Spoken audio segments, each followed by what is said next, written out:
我会辞掉我工作，不是因为好像我对照顾陪伴尼寇这件事情很有负担。我觉得好像是神，我觉得神要带我回家。我讲这个会哭是一种什么样子的动力让你就是要留在他身边？我觉得应该是有关系的。OK， 就是爱的关系。对。挑战您的价值观，返璞归真过生活。欢迎收看《10万个为什么》，我是你的好朋友路德。在节目一开始提醒大家订阅我的频道，并打开小铃铛，千万不要错过每周五的精彩节目哦。Hello， 大家好。那今天呢，我邀请到一位朋友，她是从台湾来的姐妹。她的名字叫婉玲。那今天呢，我们要聊一个话题，就是我们基督徒常常我们在教会都会说啊，你是我的家人，我们要家人同行，就常常讲家人哈。但是其实有的时候说实话，我觉得我们每个人对家人的理解是不太一样的，因为每个人的家庭是不一样的，所以我们对家人的这种定义也不一样。那所以我不知道，就是婉玲她其实她在台湾最近这1-2年，她其实她自己个人的生命当中，她经历了一些事情，等一下我们可能会提到。那首先就是我就想问问你作为你是一个基督徒嘛？对，你有没有听过这个家人这个词？有，因为家人是一个关系。然后这个关系，当你彼此认出来的时候，就是神可能会给你有一些的想法跟感动。当你认出这是你家人的时候，你就可以超越血缘，超越你的时间空间。我觉得家人是一个很宝贵的名词，对。然后它也是动词，我觉得，因为没有互动的话就不是家人，因为有互动你才是家人，而且他们知道你，也在乎你，甚至是就可能好像变卖自己很多东西，我觉得这些家人都是很乐意的。我觉得我经历过，应该不能说经历，就是我看见，然后也体会到这些的，就是家人很合一，然后很彼此相爱，是一个不能被破坏的关系。就真实的家人是不能被破坏的。对。哇，这里其实我想到很多，想到《使徒行传》，最开始这些门徒。他们在初代教会，他们变卖自己的一切，然后每天一起擘饼，每天交通，每天就是敬拜赞美。其实我们现在基督徒读到这一段的时候，我们都会我觉得离我们现在的教会生活差很远，对不对？我们很难做到说变卖我们的房屋，变卖什么财产，然后全部凡物公用，然后每天这样聚集。对。但是其实想想，那就是家嘛。家人就是你每天在一起，然后什么东西可以分享，我的钱你可以花，你的钱我可以花，然后彼此是不会分离的。对。但是你刚才说你说你自己经历过，我们说我们现在教会其实有很难看到这样子的现象，但是你说你经历过，那你可不可以跟我们分享一下，就是你自己的经历？对，我觉得我曾经几个月，大概将近10个月、9个多月，去照顾一个牧者，然后他叫尼寇，那我不是好像就是很有感动说他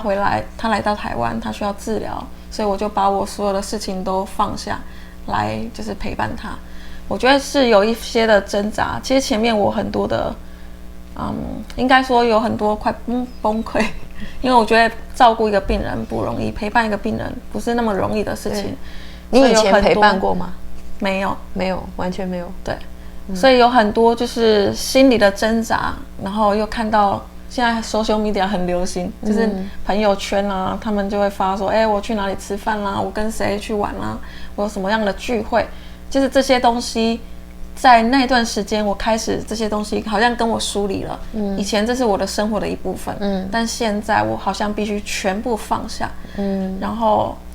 我会辞掉我工作，不是因为好像我对照顾陪伴尼寇这件事情很有负担。我觉得好像是神，我觉得神要带我回家。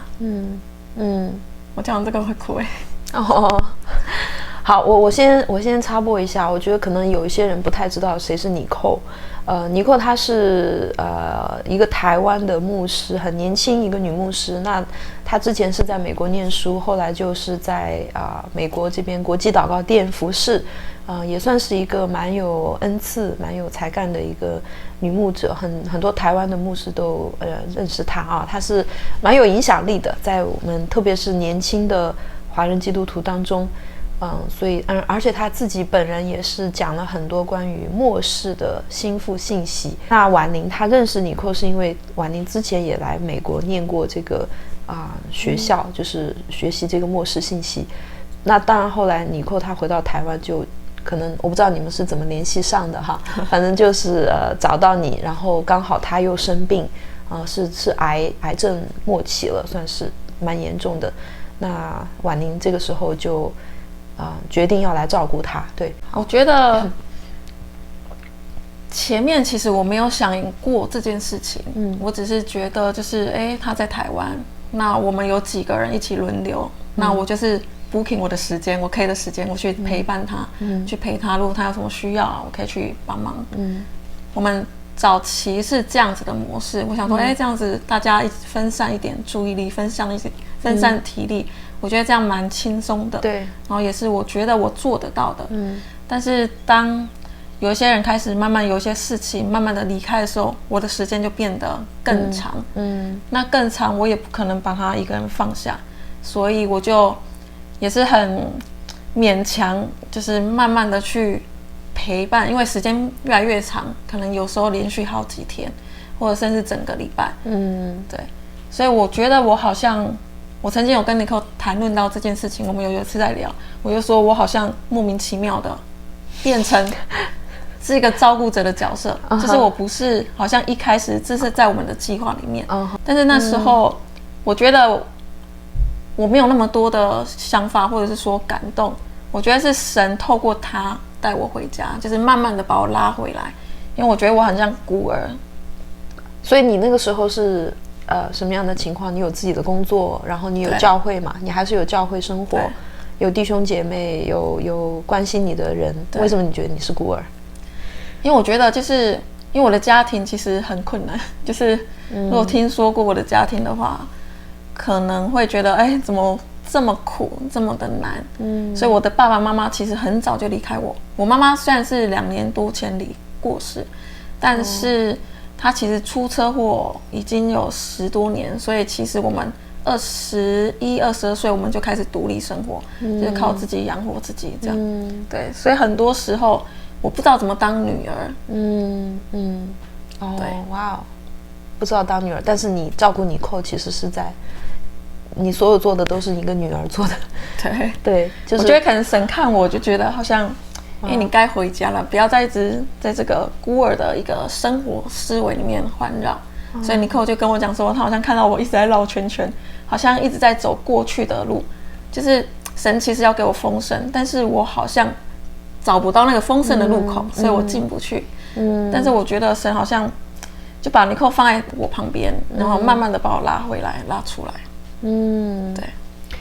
所以刚开始的时候，可能你见到尼寇。你觉得他是你的老师，对不对？对。或者就是一个牧者，你不会觉得他是你妈妈，或者他是你的家人。那是在什么时刻你觉得你回家了，或者你觉得你也认出他是你的？我觉得是一个阶段性的，前面可能是一个头脑的想法，头脑好像对我知道了，但是没有进到心里面。对。我觉得第一阶段应该是在4月他病危的时候。对。就是因为我也没有照顾过病人，我不知道怎么去想象，就是他要24小时都有人陪伴，然后就是他随时什么情况都要，就是你要及时出现，及时的去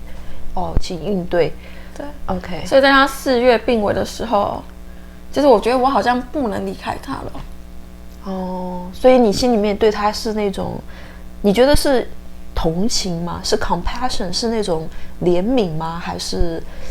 是一种什么样子的动力让你就是要留在他身边？对，我觉得应该是有关系了。哦，OK， 就是爱的关系。对，哦，对我觉得这个其实是我们现在真的很需要的，教会很需要听到的，因为我们跟神的爱讲了很多很多，然后讲人与人之间彼此相爱也讲很多很多，但是其实我真的觉得我们很多时候在教会，我们还是一个怎么讲，就是这个关系到底是什么样子的才算是真的是彼此相爱，你知道吗？我真的觉得这个你现在你之前所经历的这种转换是很宝贵的。就是说，你现在回过头来，你觉得是什么东西让你跟你寇之间有这样的关系？我觉得我里面也认出他。前面他一直跟我讲说，我认出你，你是我的属灵女儿。然后我就说，好，我知道，我知道。但是头脑的知道，但到后面，我觉得我的头脑的知道已经以前很薄，然后慢慢变成比较厚，然后厚度之后。我觉得这个厚度满了之后，好像进到心里面了，所以到6月的时候，我才正式的，应该说，从里面开始觉得，哇，对，她就是我的属灵妈妈。然后我可以，其实前面6月以前照顾她，讲实话一点，就是我觉得蛮辛苦的，然后其实也没有很享受，因为很多的状况，很多的大小状况，因为他的身体比较敏感，所以很多状况是很突然的，就是你会觉得我能够就是去 handle 吗？就是举一个例子，比如说他常常出血，那出血你就要跑急诊，对，然后每次我们急诊进去，他就要填那个资料嘛，那他都会写说，你们的关系是什么？其实前面一开始几个月我都写朋友，对。有一次Nicole就看到，他就有点难过，他就对，他觉得你们其实是母女，他把你当女儿，但是你把他当朋友，对，对，那你觉得这个关系是不是就是在每一次这种危急的时候，他对你的需要，然后你的付出，有build up 这个关系，还是说你们花的时间够多，你们有交流很多，你们有可能彼此之间有很多的 I don't know 祷告或者谈心，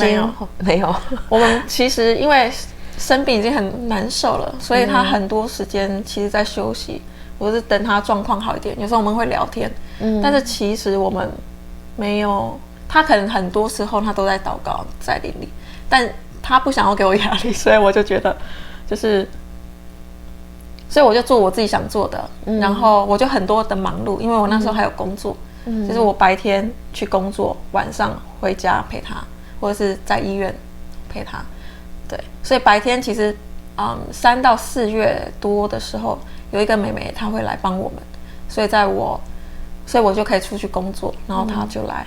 那我觉得有时候我会觉得我还是继续工作好，至少我可以出去外面透透气。但后来我发现就是我会想念她，对，就是挂念她呀，哇，就真的像是女儿对妈妈那种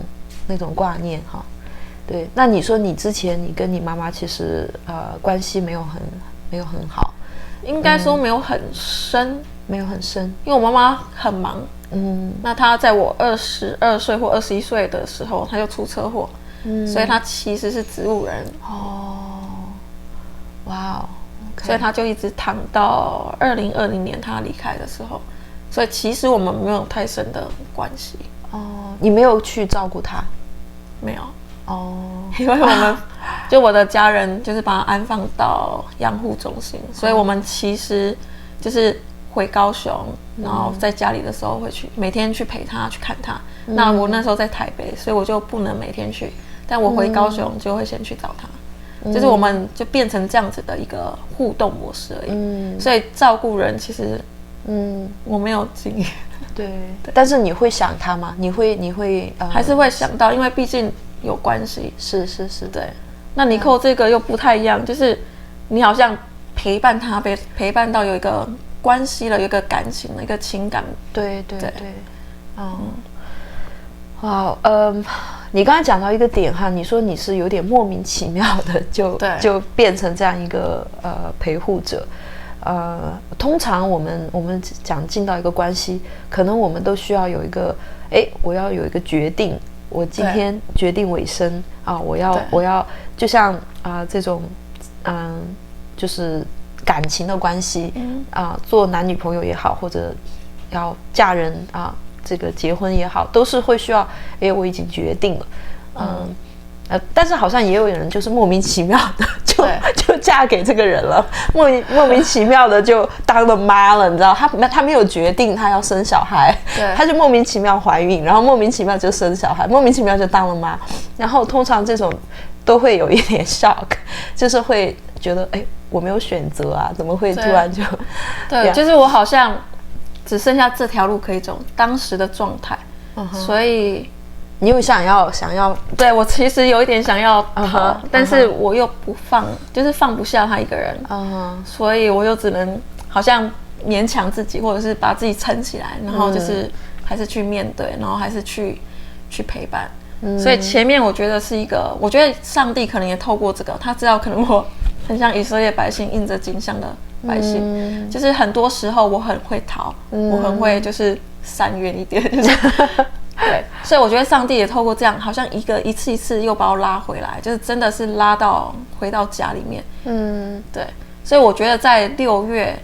有一次，我们曾经有请过一个看护，那个看护我觉得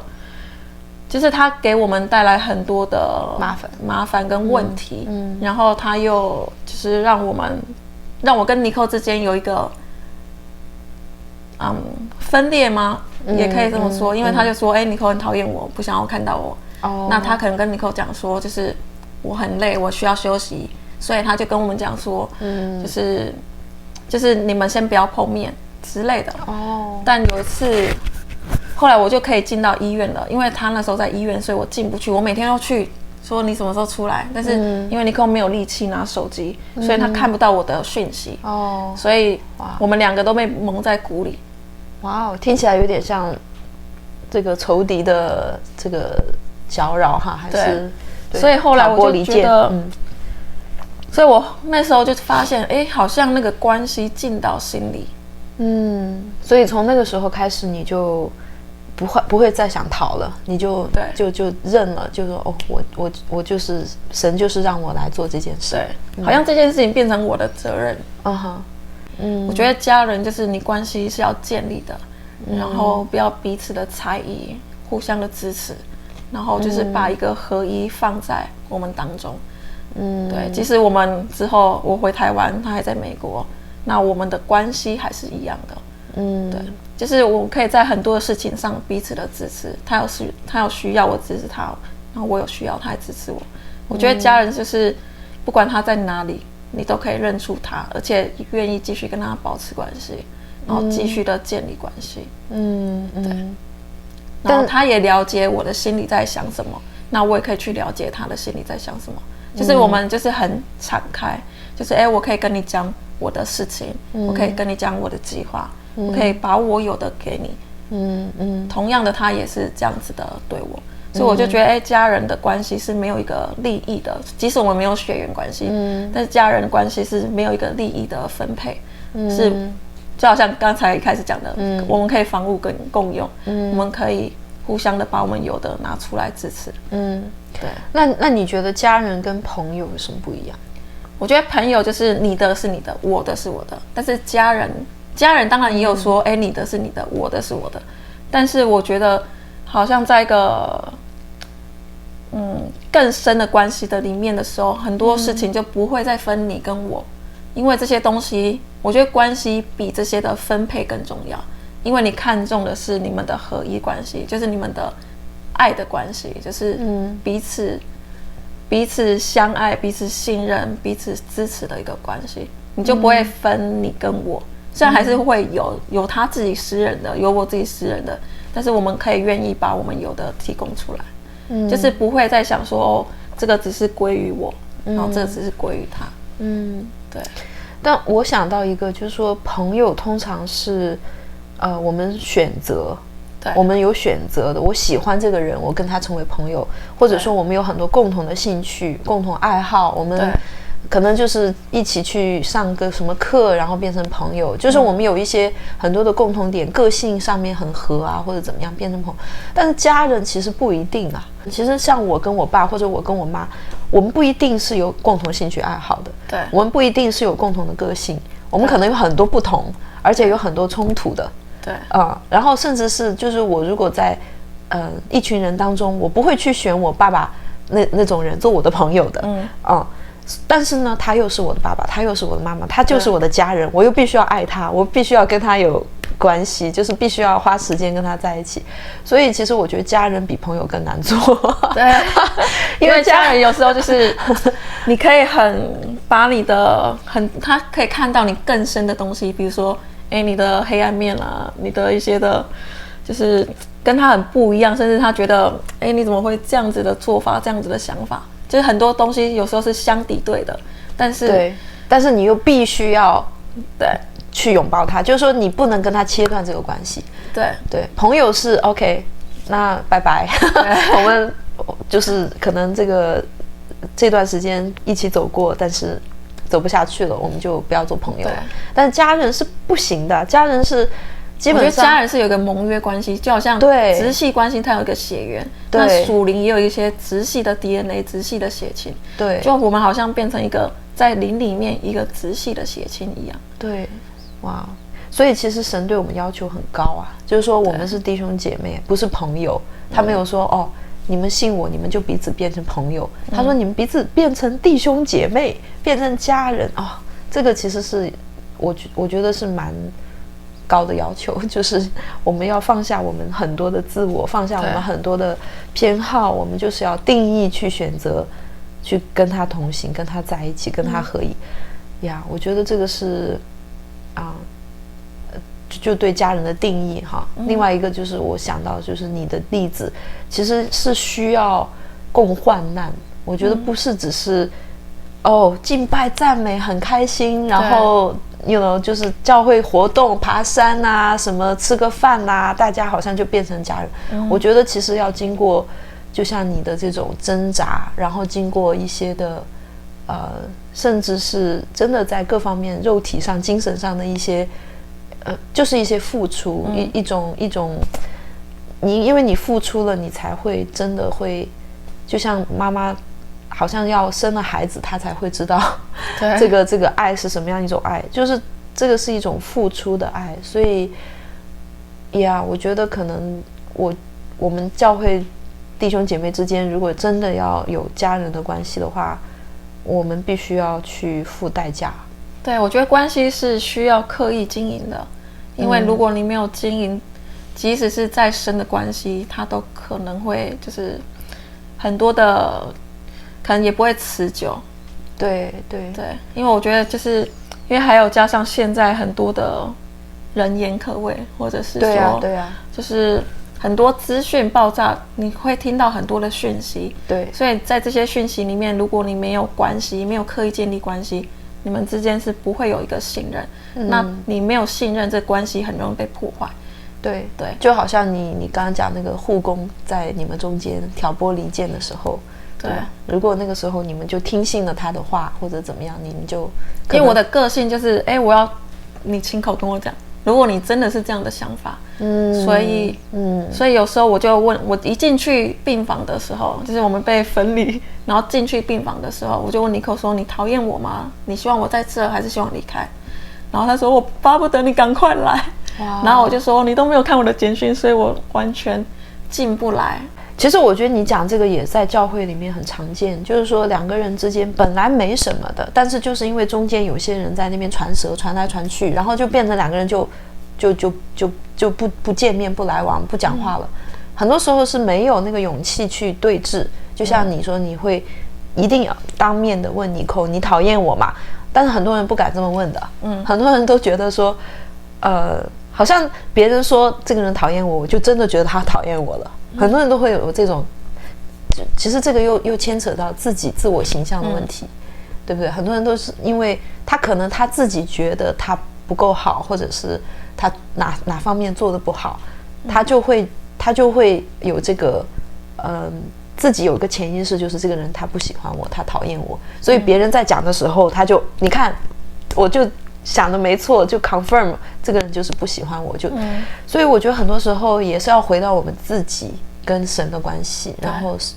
就是你怎么接纳你自己。这个好像，所以我要讲回来，就是当我的心里也认出她是我的属灵妈妈的时候，在6月就是那个看护的那个状态，当我认出来的时候，我觉得后面陪伴她的日子已经不像以前，好像就是我必须要很挣扎，必须要撑起来，必须要好像要就是做不到，但是你又必须好像就是很多的无奈，就是很多的挫折，很多的就是心理的挣扎，就是好像到6月之后，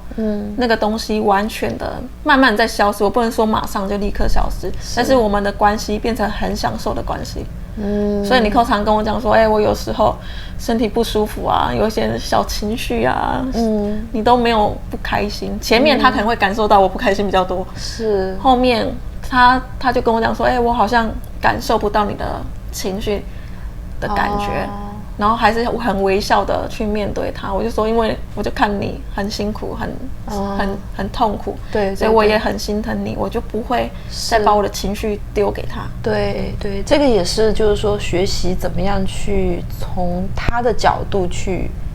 就是一个舍己嘛，也是舍己。可能你前6个月想的更多的是你自己的感受，对我好辛苦啊，我为什么要来做这个？对啊，我就想说，我很难啊，那我之后对呀，之后要再工作，因为在台湾，如果你离职还要再工作，其实人家会觉得，为什么你离职？为什么你这么长时间不工作？那你有想到你的未来吗？你这样再回去找工作，很多公司其实他不太会录用你，因为他觉得就是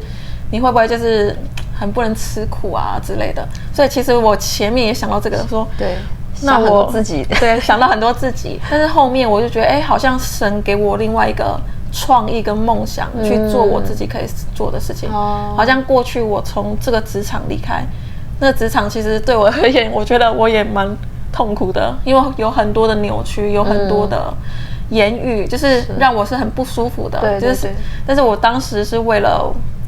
我需要买房子，那我买房子我需要有稳定的工作，那我有薪资入账，我才可以贷款去买房子。对，但现在就是当我毅然决然说，我愿意放下了，然后我妹妹这样跟我讲说，她可以用她的名义去买房子，这样我们家就有一个房子。所以我就觉得，好像当我做一个决定，神不是断我的后路，对，神是给我另外一个祝福，对，而且让我有想法、有创意，然后。我的家人也支持我。其实我跟我妹妹那时候住在一起，我有一段时间都不在家，她也不会觉得怎么样。然后她也常跟我讲说，你有什么需要，就跟她讲。那我需要钱，她也给我钱，因为她有工作。对，这样我也有一些的收入。对，但是我觉得就是很多时候你的家人也反过来支持你。原本就是他觉得，你怎么？这样子不负责任啊，但到最后，他的心也好像也转变，就是我跟我家人的关系变得更好。哇，对，哇，所以就是不光你跟你扣之间有这个属灵的关系，然后你肉身的这个家人的关系也变好。对，哇，对，你刚刚讲这个，我就想到圣经里面讲的那个舍己嘛，就是说，当你愿意放下的，神要给你的是更多。对吧？就是你说你愿意放下工作，神给你的是创意，更好的工作，更好的这个经济的一个来源手段，就舍弃生命的反而得着生命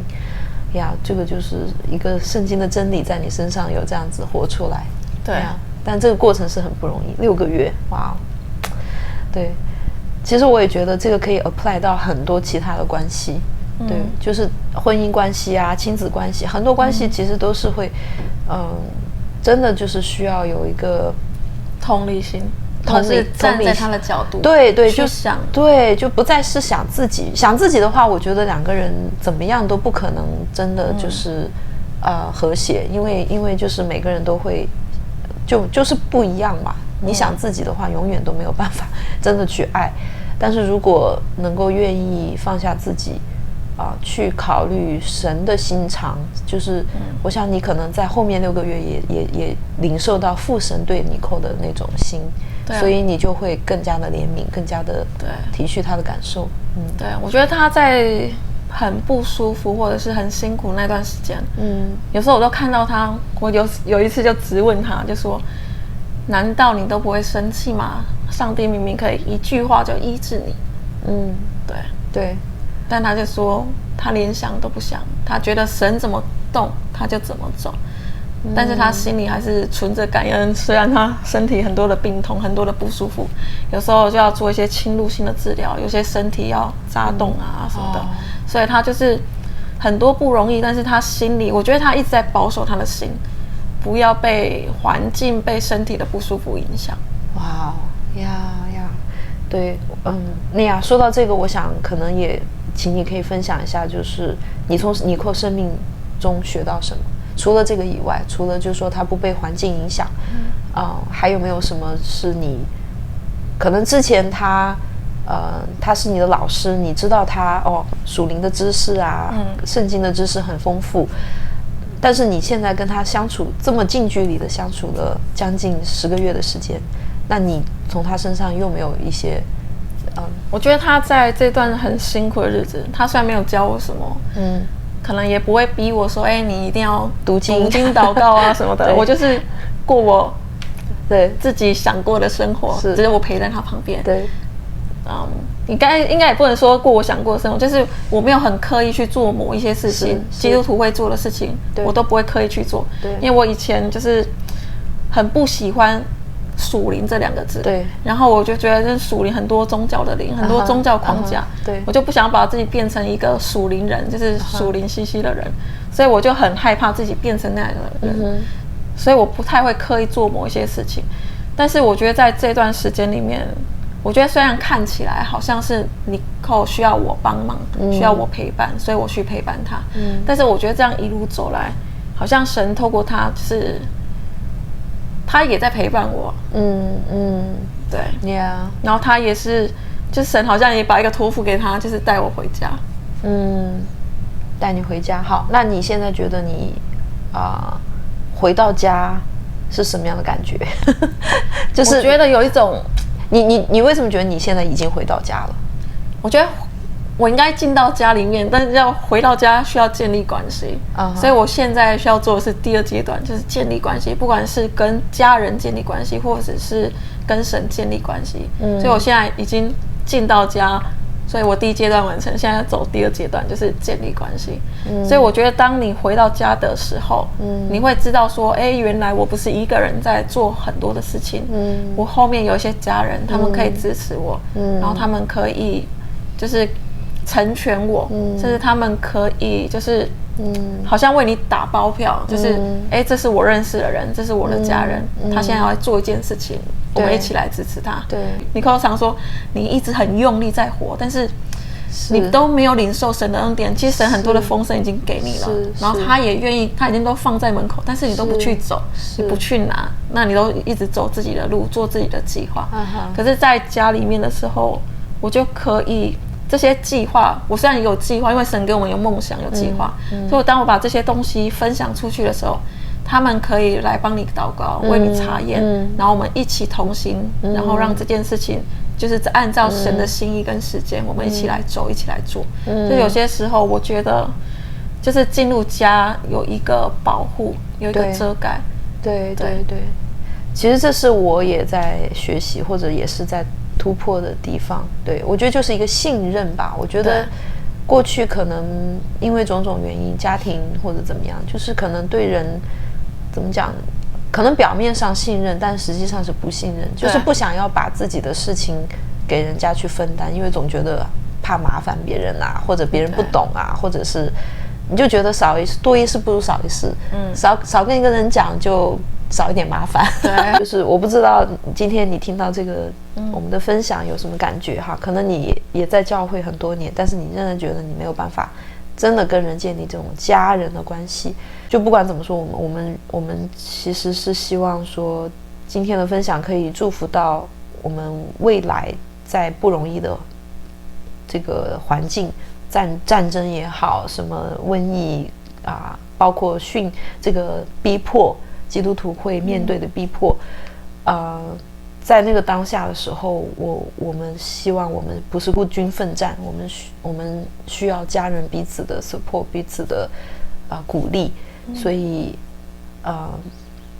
真的是很盼望大家都能脱离那个孤儿的状态，可以真实的在教会找到一个满足，就是一个家的温暖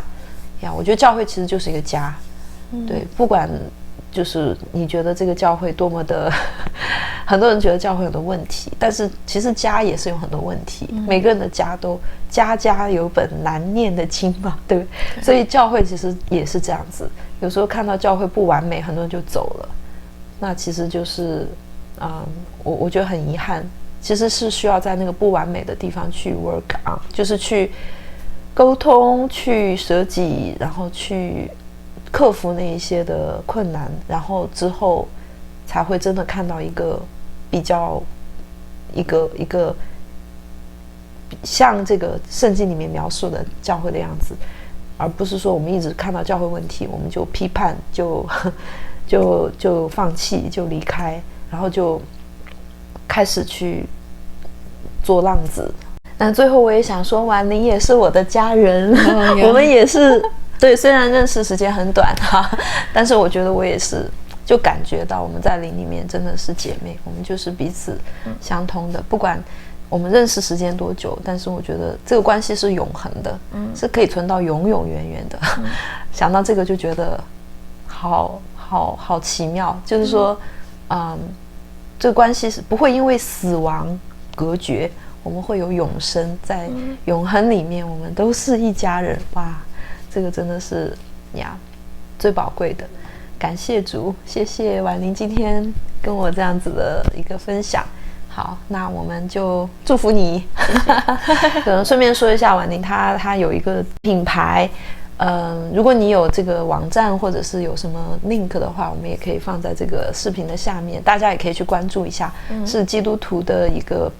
就是一方面也是在宣传我们的信仰，一方面也是就是一些创意嘛，从神来的一些创意，我们希望把它能够生产出来，可以祝福到很多家人或者是朋友，或者还没有信主的朋友，对，希望他们可以从这个产品当中可以感受到神的美，神的良善，神的爱呀。我想这是一个很好的一个非常好的 idea，加油婉玲，谢谢OK， 好，那我们今天就到这里了，拜拜。